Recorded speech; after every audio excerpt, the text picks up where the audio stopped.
Oke, puji Bapak Yahweh. Hari ini kita lanjutkan di dalam pelajaran um, time travel yang ke-20, session yang ke-20. Dan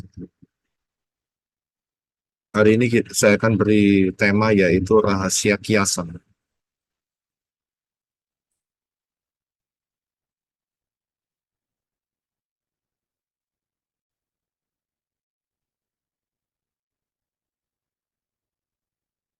Seperti biasa, untuk dapat menggali kebenaran dasar Elohim dengan ketepatan, maka kita harus kembali ke akar pola Ibrani yang benar dan dengan sudut pandang yang benar pula, yaitu setelah kematian dan kebangkitan Yeshua HaMashiach. Sehingga kita mendapatkan kekayaan yang luar biasa dan di luar pola Ibrani yang benar dengan sudut pandang yang benar, ya, itu miskin dan acak-acakan. Kita ingat bahwa di tangan saudara dan saya ada Tanakh dan Brit Gadasa, perjanjian lama atau perjanjian baru, dan ayat-ayatnya sudah diberikan oleh Bapak Yahweh sejak bercerita sejak dari masa penciptaan Syamayim sampai di Yerusalem yang baru. Tinggal saudara dan saya minta pimpinan Roh Yahweh Elohim menempatkan ayat-ayat yang berupa pasal itu di posisi yang tepat sehingga tidak bertabrakan satu sama lain dan kita mendapatkan satu gambaran yang luar biasa. Pelajaran time travel adalah pelajaran untuk melengkapi saudara sekalian dalam menggali daftar Elohim, untuk memahami case by case, kasus per kasus, dan untuk membongkar roh-roh jahat jenis apa saja yang bersembunyi dan menguasai manusia, supaya saudara dan saya sebagai manusia-manusia Elohim berkemenangan sampai kita terangkat dalam rapture. Misi utama kitab suci adalah penyelamatan manusia dari yang telah jatuh dalam dosa dan diperbaharui dari kemuliaan menuju kemuliaan. 2 Timotius 3 ayat 16-17. Semua firman-Nya diilhamkan Elohim itu berguna untuk mengajar, memberi teguran, memperbaiki kesalahan, mendidik dalam kebenaran supaya manusia Elohim menjadi sempurna, diperlengkapi untuk melakukan setiap perbuatan baik. Jadi ini fokusnya. Mengapa di tangan kita ada daftar Elohim yang sangat luar biasa. Hari ini kita sudah di fase yang ketiga dari 7 fase daftar Elohim, navigasi daftar Elohim yang saya buat sendiri untuk memudahkan supaya saat kita membaca daftar Elohim kita tahu di fase mana kita berada. Ya, kita ada di fase lahirnya Israel dan sampai nanti Israel masuk di dalam pembuangan. Kita sedang belajar dalam kitab Kejadian, dan saya rasa hari ini banyak ya, jadi nggak hanya fokus dalam kitab Kejadian. Ya, kita akan masuk di dalam time travel session yang ke-20. Kemarin kita sudah membahas mengenai Ismail, ya, mengenai Ismail dan siapa yang belum mendengarkan, saudara bisa kembali mendengarkan karena saya juga sudah menyinggung masalah Ismail kemarin itu berhubungan dengan sebuah kiasan, ya, sebuah kiasan, yaitu ayatnya sudah saya berikan, yaitu di dalam Galatia 4 ayat 22, 23 dan 24. Ya, saudara coba kembali ke pelajaran yang kemarin mengenai Ismail. Elohim akan mendengar. Dan saya sudah jelaskan di bagian bawah yaitu mengenai kiasan. Ya, Ismail ini kiasannya mengenai apa? Jadi saya tidak perlu mengulanginya, ya. Tetapi saya sudah mulai masuk mengenai kiasan itu sebetulnya mulai kemarin. Dan hari ini adalah untuk melengkapinya. Jadi siapa yang belum, saudara harus kembali supaya dapat pemahaman yang lebih jelas. Jadi sedikit saya singgung bahwa Ismail yang dilahirkan oleh Hagar itu adalah gambaran daripada perhambaan, ya, perhambaan. Karena Hagar itu dari Gunung Sinai dan juga disamakan dengan Yerusalem yang sekarang. Yang sekarang ini maksudnya adalah Yerusalem pada waktu Rabi Saul, Rasul Paul menuliskan kitab Galatia. Ya, itulah Yerusalem. Kita sudah bahas lengkap, ya. Dan untuk Sarah dan Yisak, Sarah dan Yisak, ya, itu merupakan gambaran daripada Yerusalem Syamayim, Yerusalem surgawi. Ya, jadi itu sudah merupakan kiasan, ya, gambaran yang sangat jelas. Jadi ingat di dalam kitab Galatia ini, ya, tidak menyatakan Ismail itu adalah nantinya orang Arab atau akan lahirnya Muhammad, Islam, dan sebagainya. Tidak. Sama sekali tidak. Dan juga tidak merepresentasikan orang-orang goyim. Ya, orang-orang yang di luar Yeshua HaMashiach. Yang belum beriman kepada Yeshua HaMashiach. Orang-orang goyim. Tidak. Sama sekali tidak. Jadi, Ismail adalah gambaran daripada orang-orang yang ada di bawah Torah, ya, di bawah Torah. Saudara ikutin saja penjelasannya kemarin. Jadi sangat-sangat clear sekali, ya, sangat jelas sekali, ya, karena dua-duanya memegang janji, ya, memegang janji. Ya, saya tidak akan bahas lagi masalah Ishak dan Ismail dan Ishak, ya, dalam hal Galatia ini. Saya akan lanjutkan lebih mengenai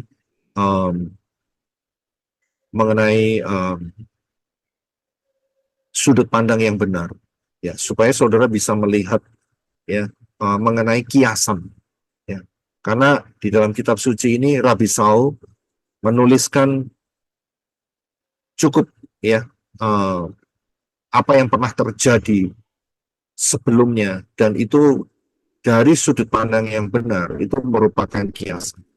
Nah, kalau kita lihat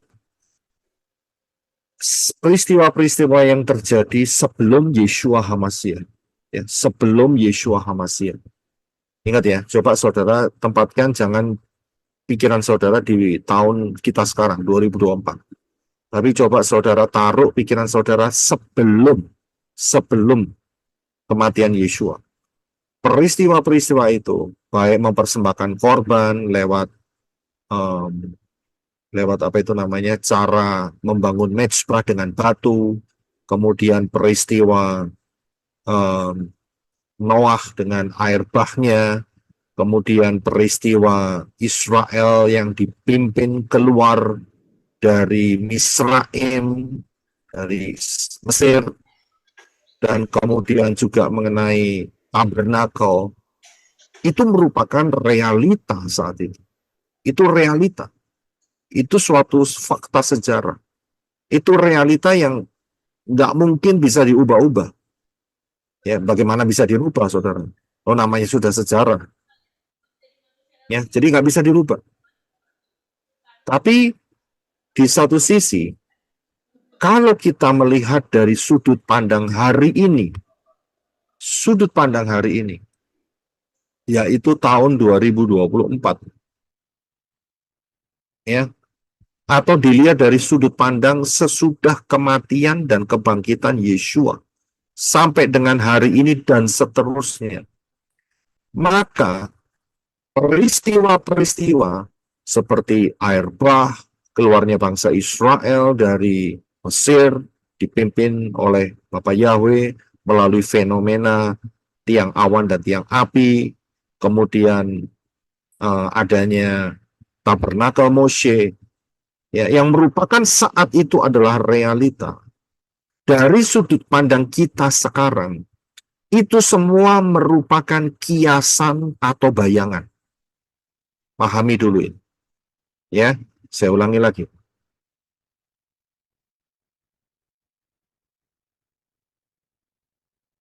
Kalau dilihat secara fisik, peristiwa-peristiwa sebelum Yeshua itu memang sebuah realita, ya, sebuah realita, sebuah sejarah realita. Ya. Akan tetapi, kalau itu dipandang dari sudut hari ini atau sesudah kematian dan kebangkitan Yeshua, maka peristiwa-peristiwa itu, ya, air bah, Israel keluar dari Misraim, tabernakel, dan sebagainya, itu merupakan bayangan buat kita, kiasan. buat kita. Ya, jadi pahami hal ini. Jadi itu peristiwa memang realitas saat itu, tetapi buat kita sekarang itu suatu gambaran, suatu kiasan, suatu bayangan. Ya, jadi kita harus paham posisi ini.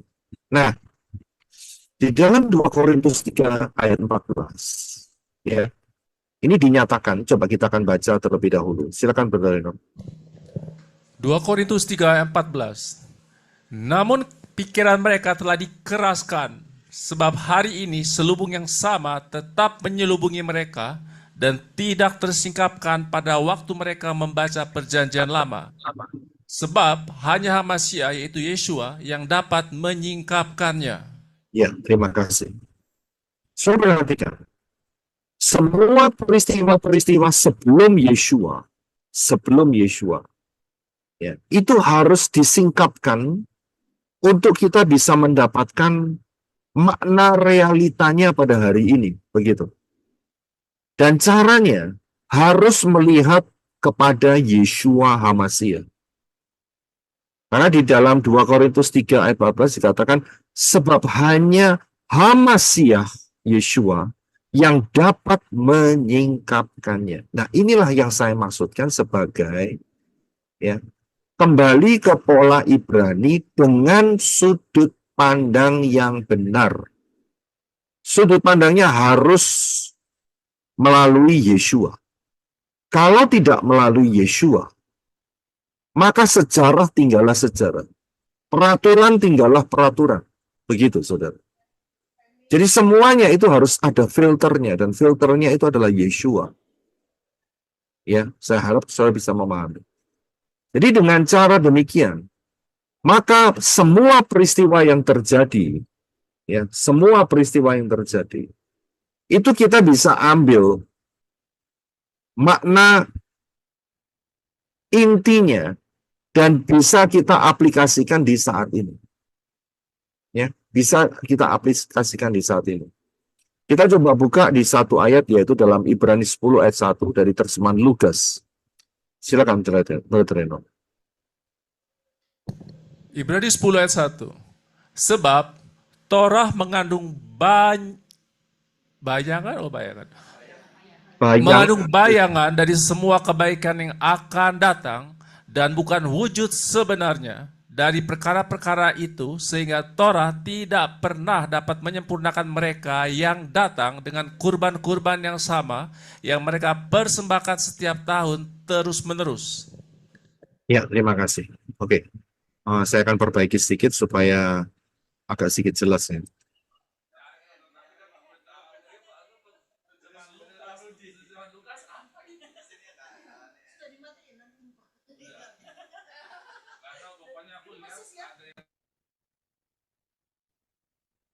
Ya, karena terjemahan ini saya ketik sendiri, saudara, karena tidak ada di website, nggak ada.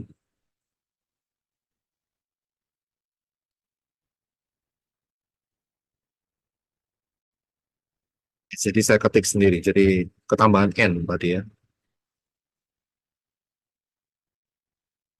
Ya. Jadi sudah bisa melihat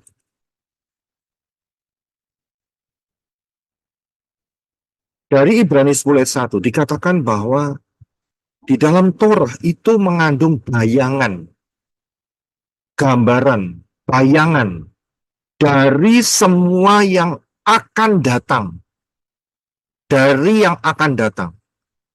Ya, dan bukan wujud sebenarnya. Bukan wujud sebenarnya. Kita harus paham.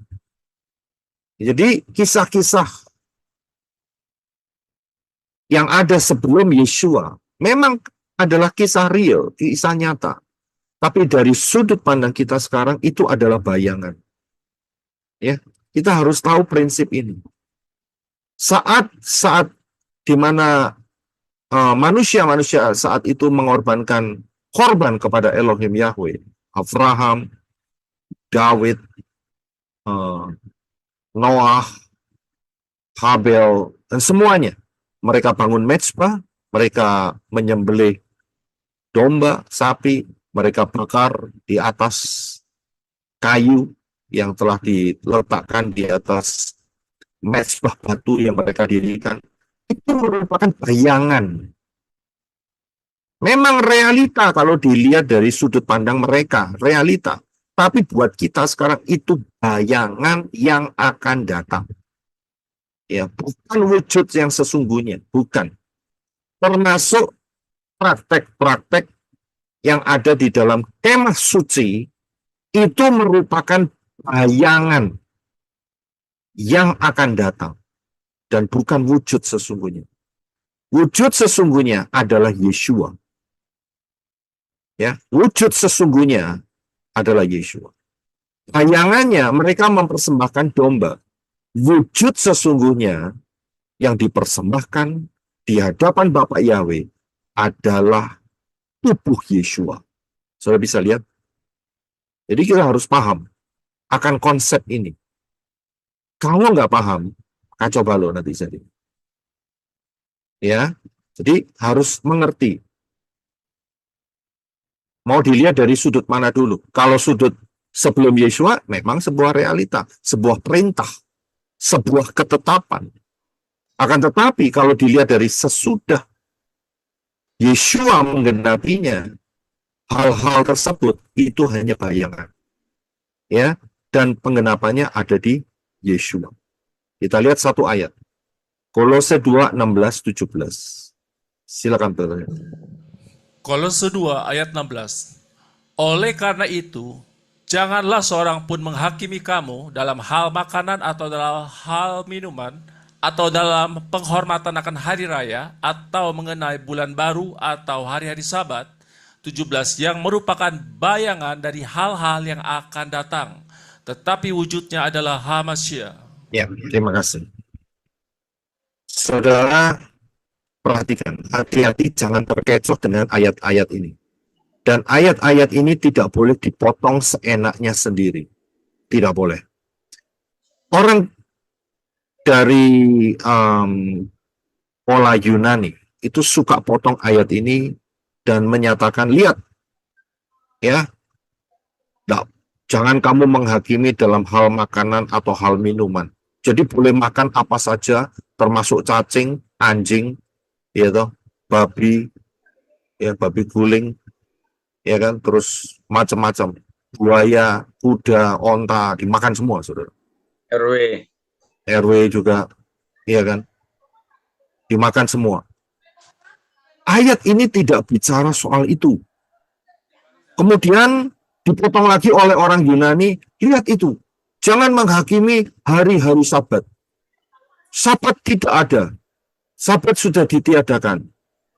Ini tidak ngomong soal itu, saudara. Ayat ini tidak bicara soal itu.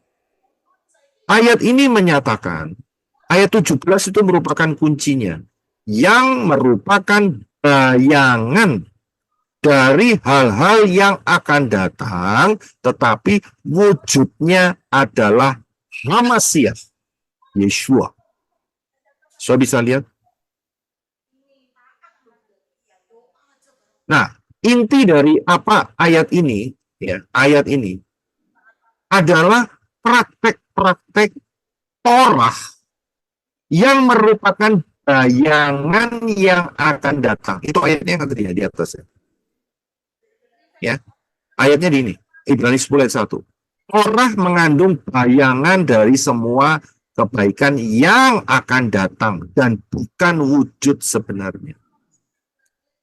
Jadi pada saat mereka menyediakan atau mempersiapkan seder Pesach, itu bayangan, saudara. Penggenapannya di mana? Yeshua. Hari ini orang Israel merayakan seder Pesach tidak? Loh, nggak ada yang jawab. Merayakan. Merayakan. Tapi apakah orang Israel hari ini mengakui Yeshua Hamasya? Tidak, Pak. Tidak. Itu buat mereka. Tapi buat kita. Ya, jadi dalam Kolose 2 ayat 16-17 ini, saudara jangan terkecoh dengan ayat-ayat ini ya. Dan ayat-ayat ini jangan dipotong, karena dari pengertian Yunani, itu mereka sering potong ayat ini, dan mereka bangun argumentasi yang mengatakan bahwa ini ayatnya yang sebetulnya boleh mengizinkan makan apa saja begitu ya. Apa saja yang boleh dimakan. Bukan itu. Dan kemudian berhubungan dengan hari raya dan Syabat, oh itu tidak perlu lagi, itu kata Yunani. Tapi intinya bukan ada di sana. Intinya itu ada di ayat 17. Ayat 17 menyatakan bahwa yang merupakan bayangan dari hal-hal yang akan datang. Tetapi wujudnya adalah Hamasiah, Yeshua. Jadi baik makanan atau minuman, baik hari raya, ini nggak ada hubungannya dengan orang-orang goyim, nggak ada. Tidak ada sama sekali. Yang melakukan hari raya ini adalah orang-orang Yahudi. Yang melakukan Syabat adalah orang-orang Yahudi. Dan orang-orang Yahudi tidak makan babi, tidak makan anjing, tidak makan kucing, tidak makan terwelu. Tahu terwelu? Apa itu namanya? Kelinci. Kelinci. Ya. Jadi nggak ada hubungannya dengan orang goyim. Jadi ayat ini jangan dipotong, kemudian dijadikan satu alasan. Itu pola pikir orang Yunani. Ngawur sekali itu. Salah sekali. Ya, salah sekali. Yang dimaksud oleh Rabi Saul untuk orang Kolose ini, yaitu orang-orang Yahudi yang ada di Kolose.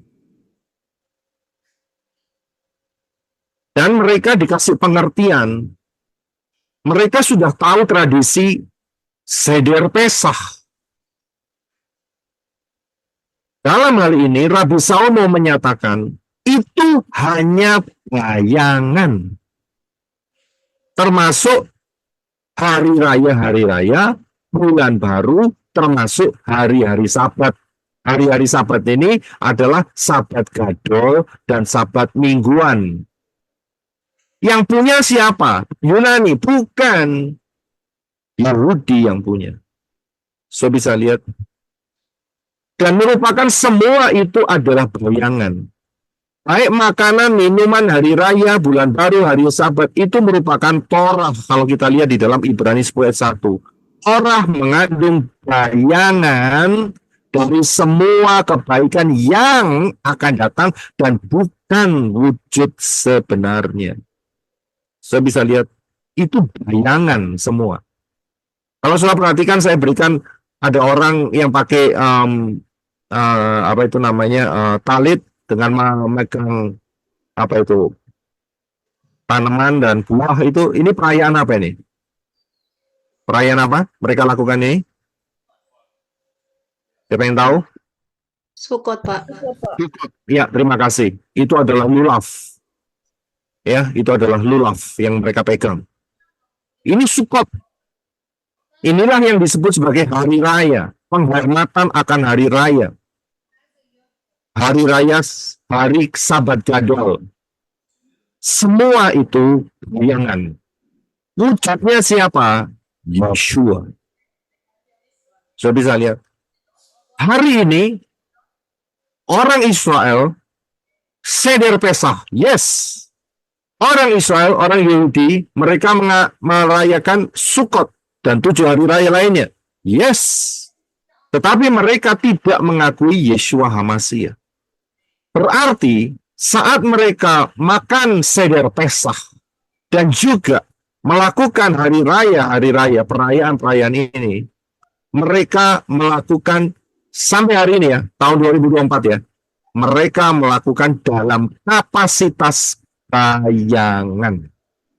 Saya bisa lihat, karena tidak mengakui Yeshua. Bayangan yang mereka lakukan. Saudara bisa paham di sini. Ya, jadi jangan sampai saudara terkecoh dengan ayat ini. Dulu kita sering terkecoh, saudara. Saya harus akui saya sendiri juga terkecoh kok. Dengan ayat Kolose 2 ayat 16 dan 17. Tapi tidak lagi sekarang. Ya, kembali lagi di Ibrani 10 ayat 1. Apa saja peristiwa, ya, ya memang nggak semua ya, yang ada di dalam Torah, ya, itu merupakan bilangan. Tapi ingat ya, saya katakan Torah ini luas. Torah itu bukan cuman melulu soal 7 hari raya, melulu soal makanan, melulu soal sabat. Tidak, Torah ini luas. Saya bisa lihat. Jadi kita harus dapat membedakan mana yang bayangan, mana yang peraturan yang sampai hari ini tetap harus kita lakukan. Kita harus tahu itu. Enggak semua harus diambil. Ya, karena sebagian adalah bayangan. Shadow atau bayangan. Inilah yang dinyatakan. Nah, kita akan melihat suatu peristiwa. Yaitu peristiwa mengenai Nehustan. Saudara tahu Nehustan ya? Nehustan itu adalah ular tembaga yang dibuat oleh Moshe. Saya mendapatkan satu pertanyaan. Mengapa kok mereka punya firman yang mengatakan jangan membuat ilah lain, lah kok Moshe membuat ilah? Ini orang nggak ngerti pertanyaannya. Moshe itu disuruh Bapak Yahweh buat ular tembaga itu bukan untuk disembah. Bukan untuk disembah. Kesalahannya Israel saat peristiwa ini telah terjadi, selesai, ular tembaga ini nggak dihancurin langsung, tapi disimpan ratusan tahun sampai zamannya Yosia. Raja Yosia baru dihancurkan. Dan selama itu sebagian ada orang-orang Israel yang menyembah ular tembaga ini. Nah, itu kesalahan. Kesalahannya di sana. Tapi intens daripada Moshe untuk membuat ini itu karena perintah Yahweh, karena saat itu orang Israel ngomel dan sebagai akibatnya digigit ular tedung, sehingga yang digigit hampir mati. Moshe dikasih tahu sama Bapak Yahweh buat ular tembaga dan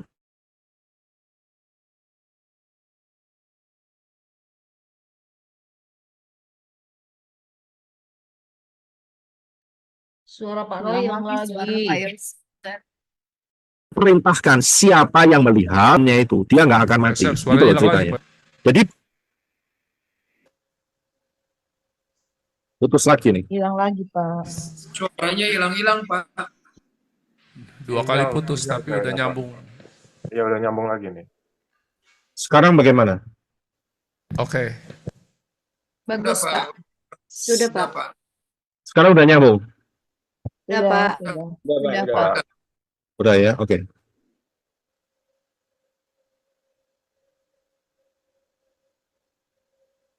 Oke, sebentar ya, sebentar.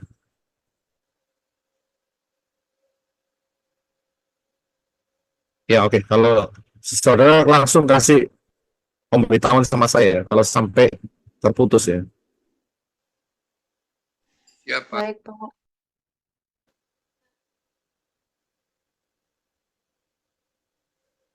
Ya, jadi dalam hal ini Moshe tidak memerintahkan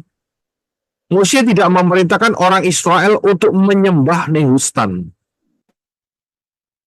Ya, tidak. Moshe diperintahkan untuk membangun atau membuat ular tembaga ini supaya orang-orang Israel saat itu yang digigit ular tembaga itu selamat kalau dia percaya dengan cara melihat ular tembaga yang dibangun atau dibuat oleh Moshe saat itu. Nah, kalau kita lihat dari sudut yang tertulis dari Yohanes 3 ayat 14 dan 15, coba bisa dibaca, Brother Eno. Yohanes 3 ayat 14.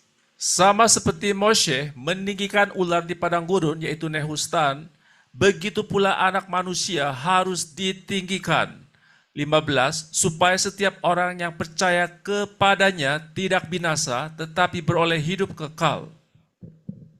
Iya, terima kasih. Saudara bisa lihat, jadi nehustan itu adalah bayangan. Ya, itu adalah bayangan. Realitanya adalah Yeshua. Ya, nehustan adalah bayangan. Ular tembaga itu bayangan. Realitanya Yeshua. Jadi untuk hari ini, saudara ya jangan lihat ular tembaga. Ya nggak akan mengefek apa-apa. Lihatnya harus Yeshua, lihat realita. Ya, jadi kita harus paham. Kemudian, peristiwa air bah. Peristiwa air bah saat zaman Noah itu bisa berbicara dua hal. Bisa bicara dua hal. Yang pertama adalah masa 666. Karena penghukuman seluruh dunia secara global. Ya. Itu bisa berbicara seperti itu. Tetapi bukan cuma itu saja. Kepa menuliskan di dalam 1 Kepa atau 1 Petrus 3:20-21. Silakan dibaca, Pak Reno.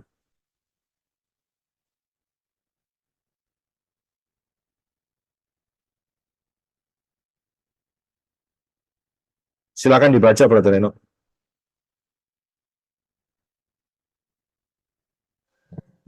Ayat 1 Petrus 3 ayat 20, yaitu roh-roh mereka yang tidak taat pada zaman Noah ketika membangun bahtera. Namun Elohim tetap menanti dengan sabar, meski pada akhirnya hanya sedikit saja yang selamat dari air bah, yaitu 8 jiwa. 21, kita pun sekarang diselamatkan melalui kiasannya, yaitu baptisan, bukan untuk membersihkan kotoran jasmani, melainkan suatu permohonan kepada Elohim untuk hati nurani yang baik melalui kebangkitan Yeshua HaMashiach. Ya, terima kasih. Saya bisa perhatikan ini. Peristiwa ini dari sudut pandang Kefa itu merupakan sebuah kiasan, yaitu baptisan. Baptisan, saudara. Jadi bukan hanya mengenai masa penghukuman 666. Tidak hanya itu. Tetapi untuk praktek sehari-hari, zaman ini, zaman kita sekarang, itu merupakan kiasan, yaitu baptisan. Saya bisa lihat, cukup menarik. Ya kan? Baptisannya bukan karena yang tenggelam itu dibaptis, tidak. Ini merupakan kiasan karena 8 orang itu diselamatkan. Saya bisa lihat kedalaman ini. Kalau saudara ngotot, 8 orang itu nggak dicelup air, Pak, saat air bah. Ya jelas tidak, nih dicelup ya kapalnya kosong. Baterainya kosong kalau begitu. Bukan itu. Dengan penyelamatan 8 jiwa ini oleh Bapak Yahweh melalui bahtera itu merupakan kiasan. Saya bisa lihat. Ya. Karena itu saya senang sekali kapan hari saya berikan stereogram. Itu bermanfaat untuk secara alam supernatural kita dapat memahami ayat-ayat yang tersembunyi ini. Saya bisa paham di sini. Jadi 8 jiwa itu dibaptis sebetulnya. Diselamatkan. Itu kiasan. Diselamatkan dari penghukuman. Saya bisa lihat ya. Ini kiasan. Nah, sedikit keluar sedikit dari materi tapi tidak terlalu keluar. Saya ada pertanyaan. Bagaimanakah Bani Israel mendapatkan air di padang belantara dalam perjalanan dari Mesir menuju tanah Kanaan, tanah perjanjian? Saya melihat ada banyak yang sudah memberikan masukan-masukannya. bagaimanakah orang Israel mendapatkan air? Mereka butuh air? Butuh. Berapa lama? Selama 40 tahun. 40 tahun. 40 tahun ya. Memang terbukti dari jawaban-jawaban saudara, ada yang namanya 12 mata air. Kemudian ada mata air di Mara, yang pahit, kemudian dikasih kayu, dilempar kayu, dan jadi manis. Manis itu bukan ada gulanya, tidak, maksudnya itu melegakan, tidak pahit, menyegarkan, itu maksudnya. Nah, sekarang coba saudara bayangkan, ya, saudara bayangkan, mereka punya kendi, kira-kira cukup berapa lama bertahan? 1-2 hari, Pak. Banter 2 hari.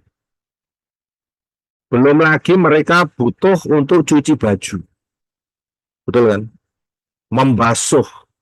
Belum lagi mereka butuh untuk kemah suci. Kemah suci itu saat mereka mengorbankan korban-korban, itu harus dibasuh dengan air. Nggak boleh isi perut dijadiin satu dibakar, nggak boleh. Itu harus dibersihkan. Nah, pertanyaannya, 40 tahun dapat air dari mana? Padahal mereka bergerak terus. Kalau yang di 12 mata air di Elim kalau nggak salah, itu kan cuma satu tempat. Kalau dia di situ 40 tahun kan nggak bergerak-bergerak, saudara. Padahal mereka harus bergerak. Mungkin jawaban saudara, pukul batunya, gunung batunya. Betul kan? Dan menurut saudara kan itu gunung batunya di satu tempat. Dimasukin kendi, 3 hari habis airnya. Iyalah kendini nggak bocor. Saya bisa lihat, mau berapa lama bertahan? Ini 40 tahun loh saudara. 1 tahun 365 hari. Dikali 40. Siapa yang pintar matematika di sini? Berapa hari itu saudara? Padahal catatannya hanya di Elim, hanya di Mara, hanya di beberapa tempat saja. Nah, sisanya bagaimana? 14.600 hari. Nah, itu dia, 14.600 hari, saudara. Padahal, kalau ngambil di tempat-tempat itu, satu yang jelas nggak bergerak. Kedua, dalam 3 hari selesai habis airnya, butuh air lagi. Nah, bagaimana caranya? Saya lihat dari jawaban-jawaban saudara, belum ada yang memberikan jawaban dengan belum ada. Bagaimana caranya orang Israel mendapatkan air? Bukan cuma untuk minum loh, untuk cuci baju. Kan debu kan? Untuk kebaktian, peribadatan di kemah suci. Untuk membasuh domba atau lembu yang harus dibasuh dari kotoran sehingga bersih dari kotoran dan dipersembahkan itu tiap hari, saudara. Bayangin berapa liter air, berapa gallons air yang dibutuhkan. Ada yang mau coba 1-2 orang menjawab dapat air dari mana? Ada yang ngomong Mungkin iya, dari kejadian sumur lahar apa? Laharoi. Ya itu Pak. Sumur Laharoi itu di tanah Kanaan. Mereka belum masuk tanah Kanaan. Oh, Belum Tiang awan, Pak. tiang awan, jadi awannya hujan begitu. Iya. Saya mau jawab itu juga tadi. Jadi tiang awan gara-gara kalau malam jadi tiang api, jadi awannya itu jadi hujan begitu ya. Hujanan begitu ya. Pak Roy Nyerah, Pak, mungkin nyerah. dari Pak, Dari mana? dari Embun. Dari embun. Kalau dari embun itu, ya, itu teknologi barusan hari-hari ini. Orang Israel itu pinter banget loh. Jadi embun itu dikasih di trap, dijebak di dalam satu jaringan itu jadi air. Hari itu nggak ada alat untuk menjebak embun, nggak ada, ya. Nah, kalau saudara perhatikan dari mana dia dapat ini, sebetulnya tidak susah, saudara, jawabannya. Tapi saya akan berikan saudara gambar ini. Kira-kira saudara ingat nggak akan peristiwa ini? Peristiwa apa ini? Ingat peristiwa ini? Mana ya, Pak? Elisa. Ini peristiwa Nabi Elia yang pergi ke janda Sarfat. Dan janda itu dia cuma punya sedikit tepung dan sedikit minyak. Mau dimasak hari itu, dibuat makan janda itu dan anaknya, dan kemudian mereka mati perlahan-lahan karena kelaparan. Tapi Eli yang ngomong sama dia, buatin aku roti dulu. Dan janda ini taat, dia buatin secara otak pikiran manusia, selesai habis tepungnya hari itu. Karena dimakan oleh Elia. Akan tetapi apa yang terjadi? Saat dikeruk lagi, tepungnya ada lagi di situ. Dan minyaknya ada lagi di situ. Banyak? Tidak, sedikit. Tapi continue tiap hari sampai janda ini punya rumah, saudara. Saudara bisa lihat. Mereka dipelihara dari hari ke hari dengan tepung dan minyak. Saudara bisa lihat? Ingat peristiwa ini? Peristiwa apa ini? Air menjadi Air. anggur. Air anggur di tanah ya, dipestakan Pak? apa? Wah, bukan pesta anggur Kanaan ini. Ini Pak Roy, Janda makan minyak, Pak. Janda Nabi. Waktu Janda Sarfat. bukan janda Sarfat. Janda Sarfat itu Janda Nabi Ya. yang utang nggak bisa bayar. Yang Elisa itu loh. ini janda yang Elisa yang Nah. suaminya mati dan punya banyak hutang. Elisa tanya sama janda ini, kamu punya apa? Dia berkata, aku punya 1 buli-buli minyak. Baik, kumpulkan banyak kendi-kendi. Dikumpulin semua.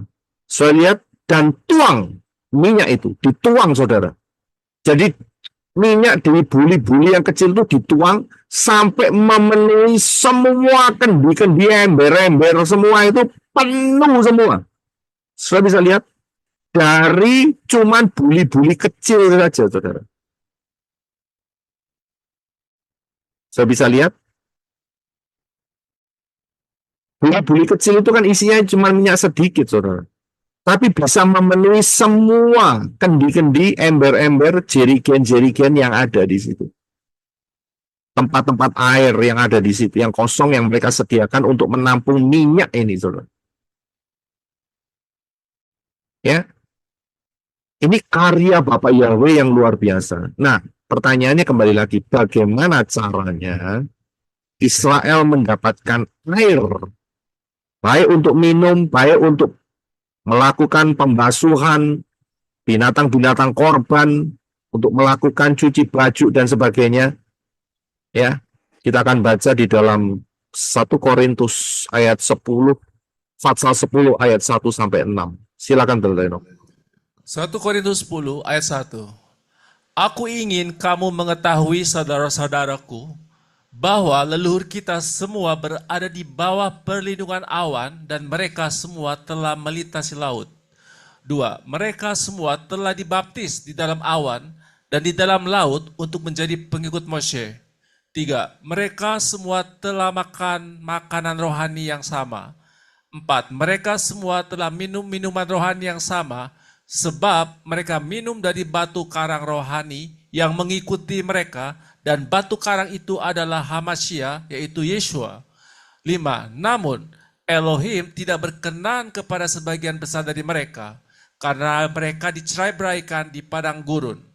6. Semua ini telah dijadikan contoh bagi kita supaya kita tidak menjadi orang yang berkeinginan jahat sama seperti mereka. Ya, terima kasih. Dari sini kita kelihatan. Kita jawab dulu, nanti baru saya bahas mengenai 1 Korintus 10 ayat 1 sampai 6 dan kelanjutannya. Dari mana orang Israel mendapatkan suplai air? Batu cadas Karang yang rohani, Pak. Nah, Dari Bapak itu ya Pak. itu ayat yang keempat. Dari batu karang yang mengikuti mereka. Loh, batu karang mengikuti mereka, memangnya batu karangnya jalan sendiri atau dipikul? Itu Yesua. Nah, saudara jangan ngomong Yesuanya dulu. Karena di dalam 1 Korintus ini sudah dicampurkan dengan makna rohaninya. Tapi kalau kita pisahkan, orang Israel dalam perjalanan 40 tahun itu, dia bawa batu yang dipukul oleh Moshe, itu ditaruh di atas gerobak, ya, dan kemudian kemanapun mereka berjalan, batu itu ikut berjalan. Saat mereka membutuhkan air, batu itu mengeluarkan air. Itu maknanya. Karena itu ditulis sama Rabi Saul, mereka semua telah minum minuman rohani yang sama. Ini sudah dicampur sama Rabi Saul. Sebab mereka minum dari batu karang rohani, itu tambahannya, yang mengikuti mereka. Mengapa dikatakan rohani? Untuk menunjukkan kehidupan daripada kehilat atau gereja. Sudah bisa lihat. Tapi sebetulnya mereka itu minum dari batu karang yang mengikuti mereka. Penjelasan rohaninya itu ada di kalimat mana? Di kalimat batu karang itu ialah Yesua. Loh, saat zamannya Israel keluar dari Mesir kan belum ada Yesua. Yesua kan masih nunggu lagi kan, sekitar 1.500 tahun lagi. Ini makna rohaninya. Tapi makna fisiknya, batu karang itu mengikuti mereka dan terus mengeluarkan air untuk mensuplai air minum, air apapun yang mereka gunakan, membasuh korban-korban, cuci baju, dan sebagainya. Saya bisa lihat di sini. Jawabannya ada di sini. Ada satu peristiwa di mana di satu titik air itu berhenti, nggak mengeluarkan, dan kemudian orang Israel itu sebetulnya diuji sama Bapak Yahweh. Ternyata mereka sungut-sungut. Dan Bapak Yahweh ngomong sama si Moshe. Moshe, bicara dengan batu karang itu. Bicara. Tapi Moshe, apa yang Moshe lakukan? Saya pukul, Pak. Moshe pukul untuk kedua kalinya. Dipukul. Dan gara-gara itu Moshe, apa akibatnya? Tidak bisa Tidak masuk masuk Kanaan, Kanaan. Nah, tidak bisa masuk Kanaan. Sudah bisa lihat. Jadi batu karang ini itu sebetulnya ditaruh di atas wagen atau ditaruh di atas kereta. Dan dimanapun mereka berhenti, batu karang itu menghasilkan air. Sudah bisa lihat. Mereka minum dari batu karang yang mengikuti mereka. Oh, dahsyat. Bisa kan? Saudara jangan berpikir tidak mungkin. Loh, kalau tidak mungkin berarti mujizat daripada perempuan atau widow, apa itu widow, janda yang ketemu dengan Elisa itu juga nggak mungkin, saudara. Lah dia cuma punya buli-buli kecil ya. Nah, kok bisa memenuhi semua jerigen tempat-tempat apa itu namanya kendi-kendi yang besar-besar dengan minyak. Saudara bisa lihat apa Yahweh itu tidak terbatas, saudara, luar biasa. Tiap hari dapat mana? Itu adalah Yesua, roti. Ya, dikatakan ayat yang ketiga, mereka telah makan makanan rohani yang sama. Loh, mereka makan rohani atau makan mana? Makan roti malaikat. Makan roti malaikat, saudara. Makan mana kan? Mereka bilang mana? Mana itu artinya apa ya? Ayo. Siapa yang tahu arti dari mana? Apa ini? Apa ini? Betul. Apa ini? Itu kata mereka mana? Ya kan? Tapi sebenarnya Mose berkata, inilah roti. Ini roti. Itu lambang siapa? Yeshua.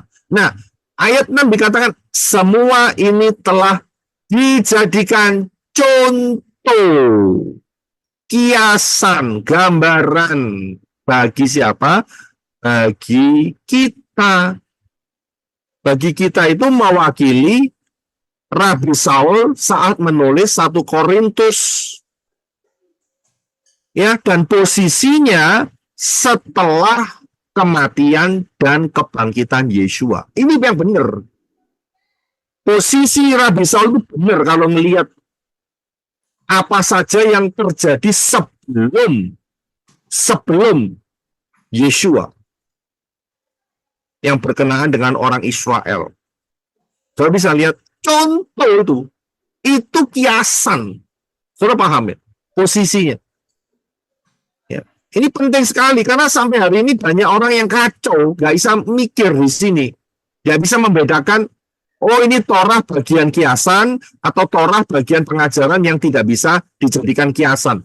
Itu nggak ngerti orang sekarang itu. Parah itu saya bilang. Saya bisa lihat. Ya, jadi sangat jelas sekali.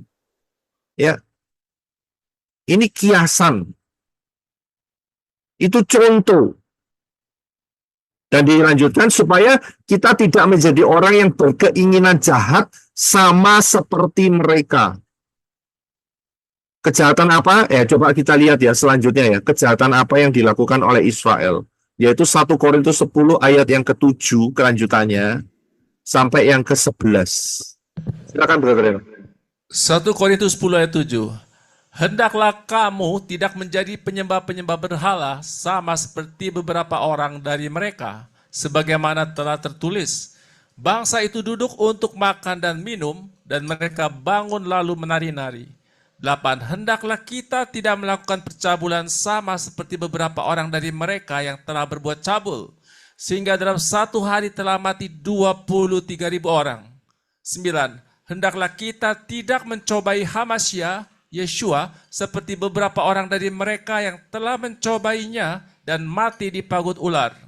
10. Hendaklah kamu tidak bersungut-sungut sama seperti beberapa orang dari mereka yang telah bersungut-sungut dan dibunuh oleh malaikat kematian. 11. Semua ini terjadi kepada orang-orang itu untuk menjadi contoh atau kiasan dan telah dituliskan sebagai peringatan bagi kita yang hidup di akhir zaman. Ya, terima kasih. Saya bisa lihat Rabi Saul menyatakan peristiwa perjalanan Israel itu dicampur dengan peristiwa anak lembu emas. Kemudian dicampur lagi dengan turunnya Torah. Turunnya Torah dan 3.000 orang mati itu termasuk anak lembu emas dan juga peristiwa Nehustan. Dan kemudian dicampur lagi dengan peristiwa sungut-sungut. Mana nggak ada daging. Saya bisa lihat. Dan akhirnya diberi daging oleh Bapak Yahweh. Melalui apa? Burung puyuh. Burung puyuh. Dan saat mereka makan burung puyuh, apa yang terjadi? Saudara masih ingat? Mereka makan mentah-mentah sehingga dagingnya sampai keluar dari hidung mereka. Itu tertulis. Saking rakusnya. Dan mereka kena tulah, ditulis di sini, dibunuh oleh malaikat kematian. Hati-hati saudara ya. Ngomel terus, itu bisa dibunuh sama malaikat maut. Ayat 10 kan, hendaklah kamu tidak ngomel, bersungut-sungut, sama seperti beberapa orang dari mereka yang telah bersungut-sungut dan dibunuh oleh malaikat kematian. Saudara tahu berbeken. Tahu berbeken? Siapa yang tahu berbeken? Berbeken. Berisik, Berisik, keberisikan. berisik, bising, berisik. Jadi orang kalau ngomel aja, itu malaikat maut itu berbeken. Udah tak bantai saja dia, gitu. Ngerti maksudnya? Ngomel aja tiap hari. Oh, dari pagi, dari terbit matahari sampai terbenamnya, ngomel lah, ya kan? Yang pusing itu malaikat maut, gitu. Berbeken ini ngomong apa sih? Dia tinggal tunggu instruksi aja dari atas loh. Dia cuma tinggal dia di atas itu ada lampu merah, kuning, hijau begitu. Begitu kalau lampunya hijau kayak lampu apa itu namanya? Lampu traffic light ya. Lampu traffic light. Wah, hijau. Oh, langsung dibantai orang itu langsung. Hilang begitu aja. Iya kan? Pusing dia. Malaikat aja pusing apalagi yang dengerin apa itu namanya? Bersebelahan. Ya tambah pusing, saudara. Ya, jadi hati-hati ya. Ya, dari sini dikatakan apa? Semua ini terjadi kepada orang-orang itu, orang-orang siapa? Orang-orang Israel. Untuk apa? Menjadi contoh, kiasan. Ya. Dan telah dituliskan sebagai apa? Peringatan bagi siapa? Bagi kita. Kita itu siapa? Ya, yang ditulis oleh Rabi Saul Korintus. Termasuk ya sampai hari ini karena apa? Yang hidup di akhir zaman. Kiasan itu, saudara. Kita ambil makna rohaninya, begitu loh. Nah, uniknya di ayat 11 ini, Rasul Paulus menyatakan di zamannya, ya, zamannya dia itu akhir zaman, saudara. Nah, bagaimana kita yang hidup di tahun 2024? Ini Rabi Saul, hampir 2000 tahun yang lalu, dia ngomong, peringatan bagi kita yang hidup di akhir zaman. Dia sendiri ngakui akhir zaman, tapi masih 2000 tahun yang lalu. Bagaimana dengan kita yang hidup di tahun 2024? Coba bayangin. 2000 tahun yang lalu sudah dinyatakan itu akhir zaman. Apalagi hari ini. So bisa lihat ini penghujung zaman akhir. Nggak lama lagi rapture. Nggak bisa paham? Ya, jadi itulah contoh-contoh. Kemudian kita akan melihat di dalam Roma 6 ayat 3 sampai 8 ya. Roma 6 ayat 3 sampai 8. Silakan dibaca terlebih dahulu. Terima kasih, No. Roma 6 ayat 3. Atau tidakkah kamu tahu bahwa semua yang telah dibaptis ke dalam Yeshua HaMasyiah telah dibaptis ke dalam kematiannya? 4. Karena itulah kita telah dikuburkan bersama dia melalui baptisan ke dalam kematian, supaya sama seperti Kristus telah dibangkitkan dari kematian oleh kemuliaan Bapa, demikian pula kita berjalan dalam hidup yang baru. 5. Sebab jika kita telah menjadi serupa dengan kematiannya, demikian pula kita akan menjadi serupa dengan kebangkitannya. 6. Kita tahu bahwa manusia lama kita telah turut disalibkan dengannya, supaya tubuh dosa kita hilang kuasanya, sehingga kita tidak lagi menjadi hamba dosa. 7. Sebab siapa yang telah mati, ia telah dibebaskan dari dosa. 8. Namun, jika kita telah mati bersama HaMasyiah, Yeshua, kita percaya bahwa kita juga akan hidup bersama dia. Ya, terima kasih. Tapi saya betulkan dulu ya, karena saya cuma copy paste, saudara. Karena melihat terjemahannya itu lebih enak dipahami, sehingga saya pakai terjemahan INB. Jadi sebetulnya bukan Kristus, tapi HaMasyiah. Ya, supaya nggak terjadi kesalahpahaman. Saya cek sebentar. Ya. Ya. Biasanya yang bikin mengungkapkan ini adalah orang-orang yang belum dewasa ya. Lalu itu kok pakai Kristus lagi ya? Saya repot. Lebih baik tak betulin aja sekarang. Ya. Oke. Betul, Pak. Iya, jadi orang-orang yang pikirannya nggak dewasa itu bisanya nuding saja itu, saudara. Setuju, Pak. Sekali. Ya, jadi saya copy paste ini mengapa? Karena untuk memudahkan, karena yang di dalam ILT 3 itu rodok bulat apa itu namanya, pengertiannya itu ya. Dan dia kan tidak boleh niru LAI, saudara. Kalau niru LAI dia bisa diperkarakan di pengadilan itu, apa itu namanya, mencuri hak cipta, copyrights, ya. Jadi mereka harus pakai bahasa yang rodok muter-muter, saudara. Itu LAI, saudara. Ya, jadi rodok pusing saya kalau baca LAI. Ya, tadi saya ngambil dari IMP, ternyata ada yang kecolongan sedikit, tapi nggak apa-apa. Ya, kita berpikir secara dewasa. Sorry Pak Yosef, maksudnya Pak Yosef ILT 3 bukan LAI yang pusing kan? Iya, ILT 3 yang pusing, yang bikin Tadi Pak Yosef bilang LAI. ILT 3, LAI lebih sederhana. LAI sederhana, kemudian IMB juga rodok sederhana. Ya, jadi saya daripada LAI, saya mending ambil IMB gitu. Ya, terima kasih. Nah, kalau kita lihat di dalam Roma 6 ayat 3 sampai 8, dikatakan bahwa ya, baptisan itu, saudara dibaptis kan ya? Saya juga dibaptis. Kita sudah lewat baptisan. Itu juga merupakan kiasan. Loh, realita, Pak. Iya, memang realita. Kita dibaptis, diselam, habis itu dikasih, sebelum dibaptis didoain, yaitu dibaptis dalam nama Yahweh, dalam nama Yeshua HaMashiach dan Ruah Yahweh. Realita. Tapi sebetulnya itu suatu kiasan juga, saudara. Kiasan apa? Yaitu dikuburkan bersama Yeshua dan dibangkitkan. Jadi itu suatu peristiwa kiasan itu. Ya. Ayat 4 dikatakan, kita telah dikuburkan bersama Yeshua melalui baptisan ke dalam kematian.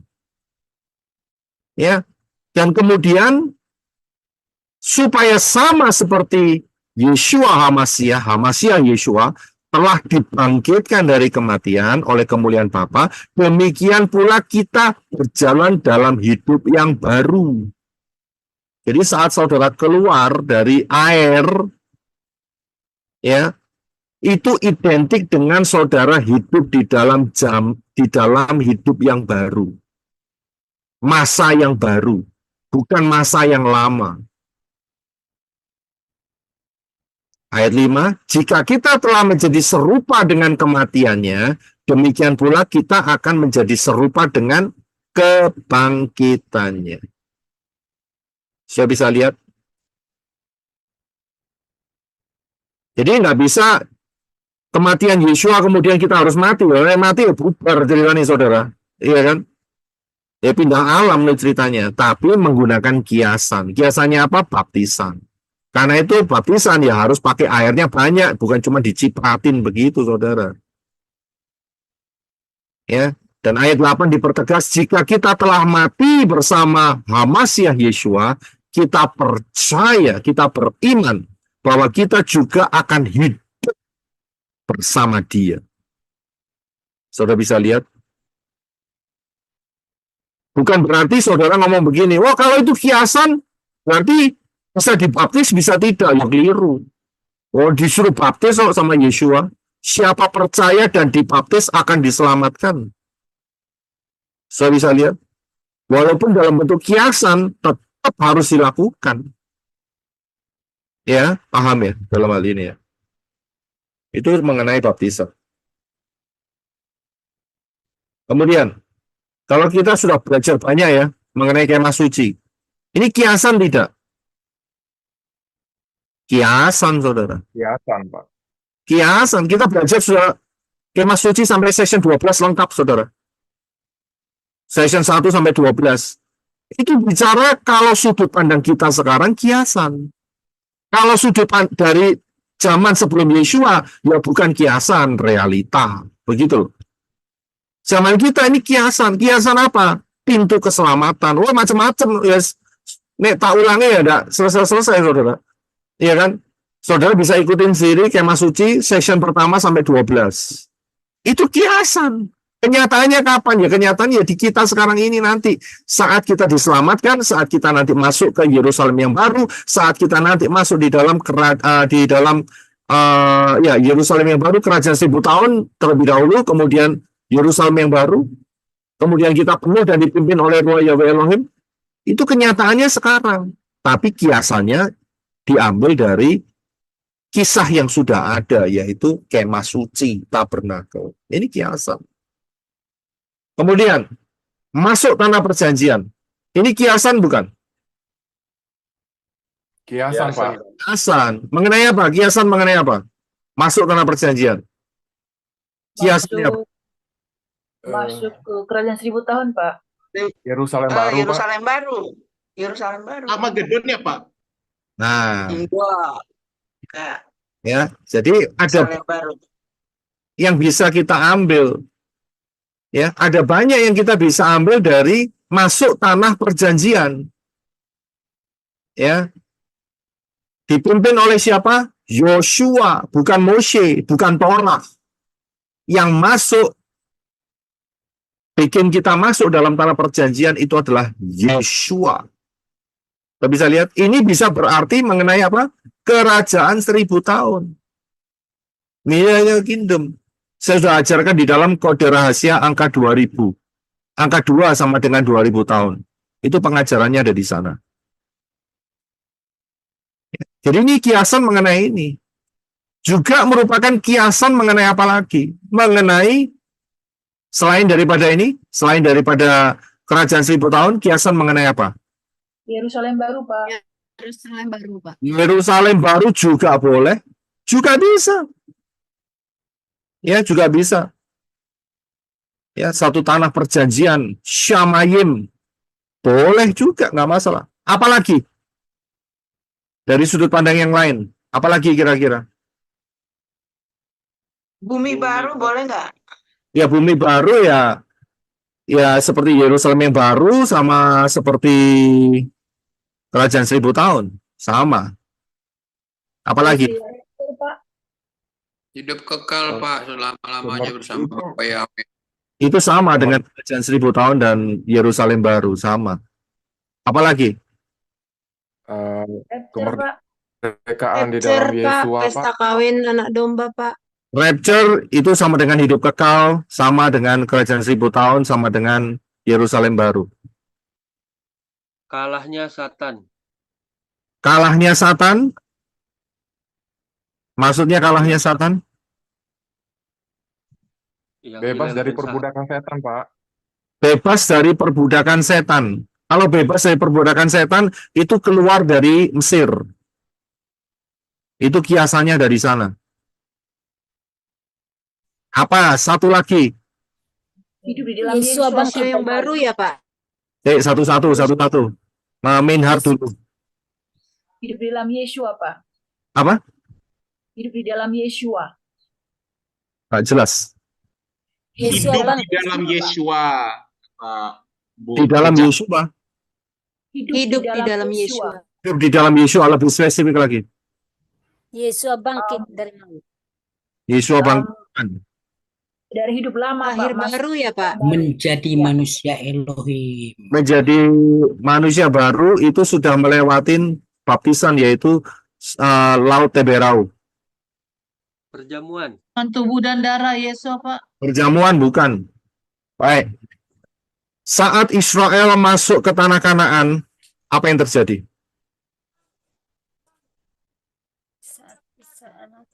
Belas Sungai Yordan.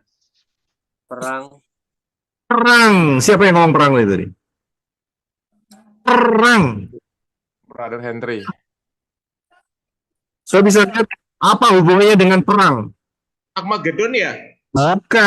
Bukan Armageddon. Hubungannya perang itu adalah ini dia, saudara. Perang rohani. Oh, 7 senjata Elohim. Jadi dewasa, pakai selengkap senjata Elohim, kan bangsa-bangsa Kanaan untuk merebut kemenangan secara spiritual. Saudara bisa lihat Perang, betul. Di tanah Kanaan itu ada raksasa-raksasa, ada Goliat, ada saudara-saudaranya. Perang untuk menguasai kapasitas apa yang Bapak Yahweh berikan dalam hidup saudara di dalam daerah spiritual saudara. Itu dia, saudara. Kiasannya hari ini, 2024. Saat ini, aplikasinya. Perang, saudara pakai selengkap senjata Elohim, menghancurkan spirit-spirit Kanaan. Saya bisa lihat. Jadi ini kiasan. Dalam bentuk peristiwa orang Israel masuk ke tanah Kanaan dan setelah itu mereka berperang melawan raja-raja dari tanah Kanaan dan juga beberapa di antaranya adalah keturunan dari raksasa-raksasa. Dan untuk aplikasinya, kalau bukan masalah kerajaan 1000 tahun, untuk sehari-hari ya kita harus jadi dewasa. Selengkap senjata Elohim kita harus pakai. Kalau kanak-kanak, ya tidak mungkin bisa berperang. Kalau kanak-kanak, setannya kasih permen sama saudara. Kasih mainan, kasih permen, muter-muter, ya situ. Aman. Tapi itu bukan tujuan Bapak Yahweh. Tujuan Bapak Yahweh, saudara tumbuh, pakai selengkap senjata Elohim, perangi mereka. Ya bukan memerangi tetangga saudara, ya bukan ya. Itu ada di dalam Efesus pasal 6. Karena perjuanganmu bukan melawan darah dan daging, tapi melawan roh-roh jahat di udara, pemerintah-pemerintah, penguasa-penguasa yang tidak kelihatan. Saudara bisa lihat, perang. Sering kali saya katakan bahwa bumi ini bukan tempat untuk peristirahatan, tetapi medan pertempuran. Saya sudah berikan pengajarannya itu. Medan pertempuran. Saudara bisa paham?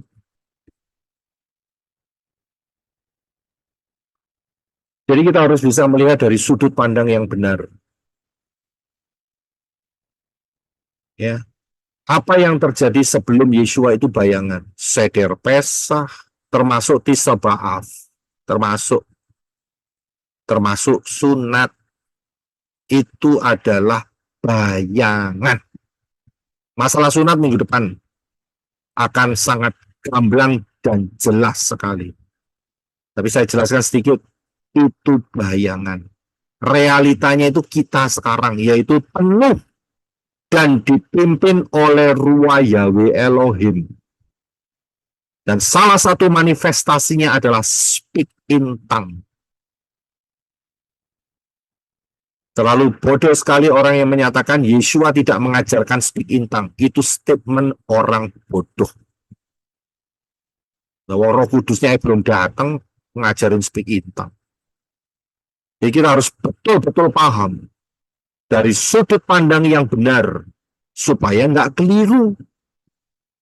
So bisa lihat kita ini hidup di dalam yang mana? Bayangan atau realita? Realita. Realita itu yang benar. Tapi anehnya di sekitar saudara ada yang hidup di dalam bayangan.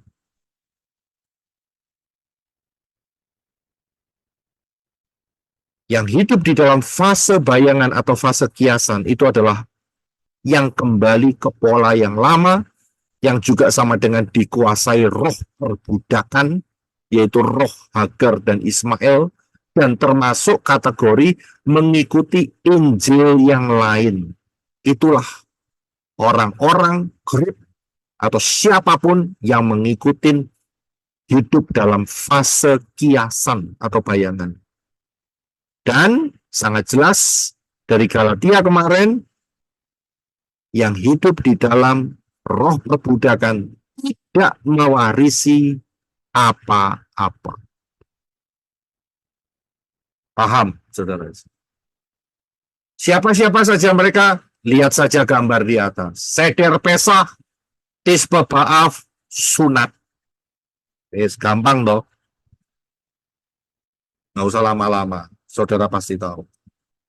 Hari ini kita sudah hampir masuk dalam 6.000 tahun, hampir mencapai 6.000 tahun sejak kejatuhan Adam dan Hawa. Karena itu, sebentar lagi kita akan rapture. Kita sudah masuk di dalam 3,5 tahun Shekel Shemitah yang pertama. Karena itu, masuklah dalam pintu yang benar, dalam pola yang benar, dalam sudut pandang yang benar. Selamatan datang dari Yeshua HaMashiach. Siapa berseru dalam nama Yahweh akan diselamatkan. Setelah itu, jangan lupa, walaupun baptisan itu kiasan, tetap harus dilakukan karena perintah Yeshua. Perintah Yeshua. Ya, Yeshua tidak memerintahkan sunat. Yeshua memerintahkan baptis. Ya, untuk masalah sunat minggu depan. Oke? Jelas banget toh. Kemudian setelah itu belajar Torah. Ya. Kemudian penuh dan dipimpin ruah Yahweh Elohim, dan setialah sampai terangkat dalam rapture dengan menggunakan tubuh kemuliaan dari Bapa Yahweh, bertemu dengan Yeshua HaMashiach di awan-awan dan tinggal bersama Yeshua HaMashiach untuk selama-lamanya, menerima warisan.